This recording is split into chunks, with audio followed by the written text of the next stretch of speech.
everyone, to the Twitch stage here at E3 2017. Hello, Kelly Link, joined by Swifter, and we have Jeff Strain here, founder of Undead Labs, and you're here to show us State of Decay 2. Yep, that's right. So, State of Decay 1 came out about 3-4 years ago, in the era of zombie survival games, but brought something new that the other games didn't. What exactly was that?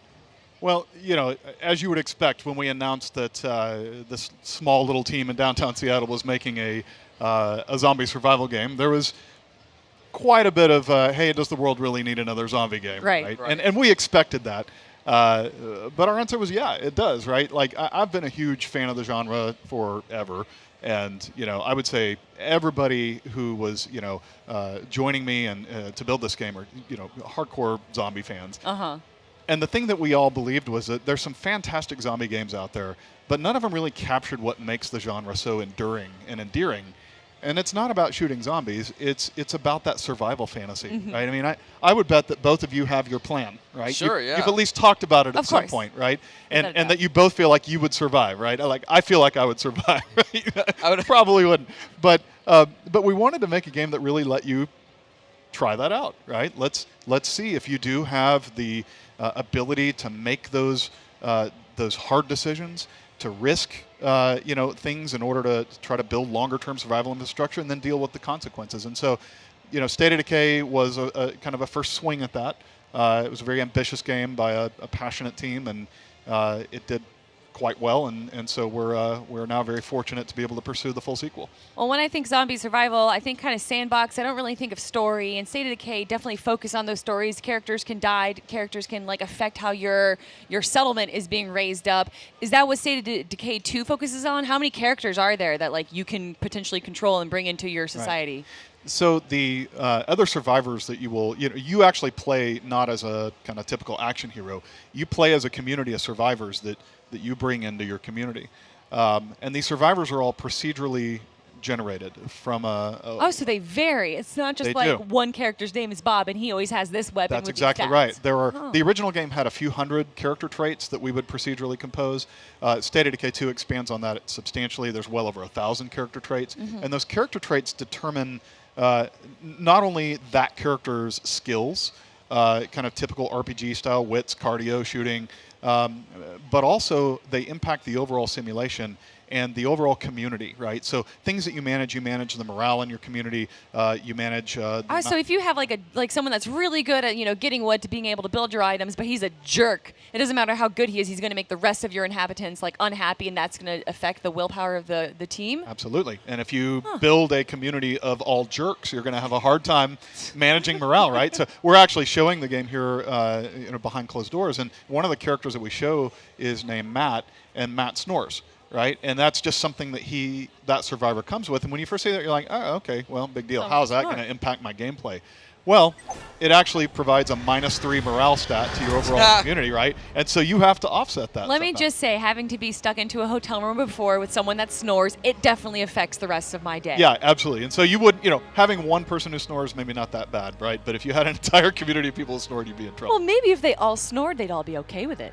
Yeah, maybe so. I don't know if the modeling is quite that. Yeah, is it that dynamic? The AI learns. All that snoring just attracts more zombies, so you gotta be careful there with that noise. Well, Right. I mean, you say that partially tongue-in-cheek, but the one thing I will tell you is that because the simulation is a lot more sophisticated in State of Decay 2, everything emits noise. Noise is kind of your greatest enemy. So construction as well. Construction, you know, when you choose, for example, if you have somebody who has gardening skills and you want to use that to build kind of a box farm to help generate some food, you have to make the decision, are we at a place in time right now where we can afford the noise of that construction project, right? And sometimes it's better to wait. Sometimes you just say, to hell with it, we have to have this food, let's go through it. It will, you know, it will show you how much noise you're making, but you run the risk of pulling all the zombies in the local area, and you need to be prepared to repel them. So when you're saying you're making food, it's not just food. In other survival games, which gives me a little bit of health, this is something that has to sustain your, like if you don't have enough food, everyone like starves? That's right. Oh, that's so cool. This is like Your a base morale. builder game that just happens to have zombies in it. It's a base builder game put inside of a third-person action game in an open world that's run by an overall zombies versus human simulation, right? That's the kind of secret sauce of State of Decay. So there's another aspect to it that I love, and it's the relationships aspect. You can actually get people to like you more, to the possibility of controlling them. Yeah. How does that happen? How do you start that? Is it just like a quick time you go up to them and say, hey, how is your day doing? Or do you have to make them happy through giving them good food and the best bed? And we actually model your relationship with people, right? And so as you go through the world, you will find other survivors in their own enclaves, like 2 or 3, maybe 4 people have already gotten together and, they've boarded up the convenience Is that store or procedurally something. generated as well? Uh-huh. Yeah, Okay. absolutely. But when you meet them, they may be initially hostile, they may be initially friendly, just kind of depending on the disposition of the people that are there. But inevitably, they have needs too. Right? And if you work with them and do nice things for them and start building a relationship with them, eventually they might say, hey, you know what, we should join forces, and they'll join your community. And that's kind of the primary way that you bring people in. But as you point out, every survivor has a unique personality, and the blend of the people that you choose to bring into your community is going to kind of reflect the kind of mentality that you want, right? Are you pragmatic? Are you one of these people that says, hey, good of the many, right? Boom. Yeah, right? yeah. Or are you one of these people that, no, that's not right. We have to have some laws. We have to still be human. We have to still have some. Are all major decisions based on you, or is it possible that one of your AI, one of your survivors, makes a decision for you that you might not have necessarily agreed with? No, they generally don't make decisions, Okay. but they suggest courses of action. Ah. And depending on who you favor, whose course of action you pursue, that person is either going to get, more hostile to you or more friendly to you. Right. Right. So do you still follow a major storyline, or is this sandboxy, just procedurally generated? So the chemistry there is finding the balance. You can create the most sophisticated, interesting simulation in the world, but if that's all there is, it won't have context. It won't have that emotional meaning. Exactly. Right? You have to give enough for people to connect with the world. Right. And in State of Decay, we did that through a pretty scripted narrative story where you went through the game and you saw these little story sequences play out. I can't go into too much detail, but in State of Decay 2, we're more tightly weaving the story that you experience into the simulation and into the choices that you and your survivors make. So it'll be a little bit of a different experience for everybody who plays through the game. But never anything based off of like you've developed a romantic relationship with this other person and that person dies in the story and they're no longer in your compound. Can't really talk right now, Okay. but I would Wow, say I would Kelly, say thinking getting right in Well, there. I'm but I would really say I would interested say in this game. that kind of thing Uh-huh. we think is really cool. It is really cool. Okay, great, good to know. Well, you guys from State of Decay 1, all the fans were asking for was for the co-op multiplayer mode. Right. That's right. And you guys are bringing that for State of Decay 2. We are. That was it. Just to go through some history, it broke our hearts that we couldn't have included that in the original. The game really does scream out for multiplayer, and in particular co-op multiplayer. We put a lot of thought into how we were going to do the multiplayer in State of Decay 2, and the first question people ask is it PvP? Is it co-op? And State of Decay has always differentiated by profoundly being a game of humans working together against the zombie threat. This is not a game that tries to model humans being jerks to each other. Right. But I want the better base. My base has to be better than theirs. Well, there are some great games out there with like that kind of every man for himself PvP, permadeath kind of let's go out and shoot each other, right? But we didn't think that was right for State of Decay. It didn't fit the kind of world that we were building. It's also not what our players were asking for. Our players were really crisp and clear, right? I want to play this game with my friends. Will you please add co-op multiplayer? And so at the end of the day, we looked at it and we said, you know what? Let's just actually give our players what they're asking for, instead of what we think, should happen here. And so it's straight up 4-player co-op. What is cool though is that, we really wanted the multiplayer to be seamless, drop in, drop out. Very easy, very quick. You don't have to go pre-construct all these complicated parties and communities. I can invite you to play in my game. You can invite me to play in your game. A game that you've already played and I just started playing. But one of the really cool features is the flare system, which is when you're playing, you can say, I'm willing to be a volunteer to help out anybody who gets in trouble. And when another player shoots their flare gun when they get in trouble, you'll get a notification, so-and-so needs help. You push the button, you jump into their game right there where they are, and you can help them out. Oh, so That's you don't awesome. even have to be built into the same game. That's right. That's right. I'd love to come to someone's rescue and be like, That's what it's all about. And the game will reward, the survivor that you bring into that other player's game to help them out. The game will reward you for that. Now, if you die in their game, you're still dead, right? State of Decay is always a game. Oh, really? So there is risk for helping somebody else. Always risk, and balancing that risk and reward is the chemistry of the game. That's what makes it fun. What if I join the game and I just fail to save them, but I don't die? Do I kind of go back like, I tried, bro, see you later? Like, if you join a game and what? Like if let's say you fire your flare gun, I come in, I try to save you, but things get too heated, and I just decide, sorry, it's too hot for me right now. Like, then that person got the bad luck of the draw, right? So, but again, this is what's key here, though, is that when you have a game that has permadeath, when you have a game that is built around these kinds of risks and rewards, the important contract that we make with players is that if something bad happens, you should be able to look back and say, if only I had done this differently or that differently, right? Where it falls apart is when something bad happens and you feel like it's just the game being arbitrary. Right. Yes. And so even in this situation with the flare system, we're very careful to maintain that balance. Right. So if I were starting this game with my friend and we both wanted to start in the same area, could we do that? Or is it only you are playing your own individual game and you could potentially join others in the flare system? Yeah, when you join your friend's game, you join them wherever they are. No, but I'm saying, like, could we start a game together and play together?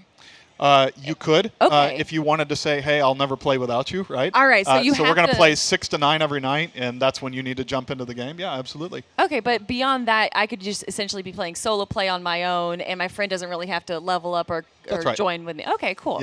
Yeah. Again, we wanted to make it seamless and easy. But what if I'm like really, really strong and powerful, and my friend just started a new like camp or base, and I come over and I just like power level them? Well, the game doesn't really work that way. It's not. It's not like an RPG where a level 10 character is godlike compared to a level 1 character. I mean, you do progress your characters over time. You usually kind of specialize long one track, but that doesn't just make you uber. You still get tired. Maybe you can stay out in the field, 10, 15 minutes longer than you otherwise would have. But eventually the game will wear you down, right? You're not superheroes. You're still people. You will get tired. And what's fun about State of Decay is that, I was talking earlier about this. If your character dies, you should think, oh, if only I'd done X, right? What we saw with the first game so often was that, when you go out in the world with a fresh character, one zombie, no problem. Small group of zombies, no problem. And you get out there and you're swinging your sword and you're like, I'm uber, man. This is awesome, right? And then that moment comes when all of a sudden you realize, hey, I may be in over my head a little bit here, right? Your character's tired, your stamina's low, you're kind of staggering around, and you look up and there's 20 of them instead of 10 or 5, right? Mm-hmm. And you panic a little bit, and you die. And then that survivor's gone, right? And we saw that so much. That's what people would... Twitch, I remember when we released this game, it was June 5th, 2013. It's when Twitch was really starting to kind of ramp up, definitely. And the game became very popular on Twitch because people would post videos of where they screwed up and how their characters died, right? And in particular, in that game, you started with a character named Marcus, right? And it became very popular to post how your Marcus died, right? Oh. And I remember that strong correlation between Twitch really becoming a thing, and people using it to showcase these elements of the game. It was super fun. And so I will just tell you right now, we think all the time as we're building this game, like, making it twitchable is a big deal, right? Awesome. So as a streamer, can my viewers just come into my game at any time that they want, or does it have to be something that I allow them into? You mean, can you just make it open invitation? Yeah. Yeah, you can, but remember, it's up to 4. It's up to 3. It's you and up to 3. Right. But you can definitely set your game so that it's broadcast, and if people find it, they can just jump right in. Let's say I'm on my map and I have my base being built, and they come in and load in. Does their base just appear randomly throughout the map, or would it appear where they're? No, just their survivor. They're coming into just your their world. survivor. That's right. So if you guys want to work on the world together, you can. But when I come into your world, I'm just bringing my survivor into your world. Great. Right. Okay. Very cool. And can you change your survivor in like mid-game? Yes. Wow. Yeah, you can. Well, you can leave and then come back with a different survivor. Yeah. Correct, but in your game, not even in your friend's one, you can just change your survivor however you want. Yeah, you can play as any of the survivors in your community. Okay. Wow. And how many? In fact, you have to, because when a character starts getting tired, it's always wise to send him home and get some sleep.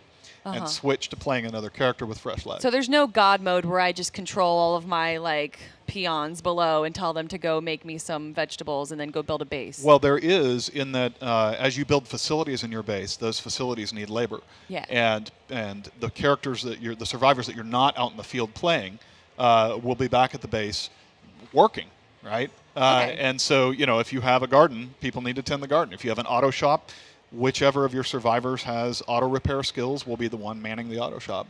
Okay. Is there anything that we've missed that has changed from State of Decay that the fans have been asking for the second game? I would say just, obviously the co-op multiplayer, it's a much bigger world.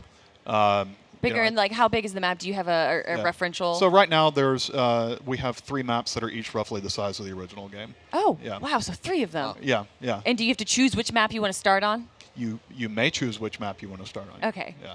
And where can people find more information about this game? Well, I think stateofdecay.com is always a good place to start. Hey, yeah. Any social media for anyone to follow up the updates? And when does this game come out? And what platforms, of course?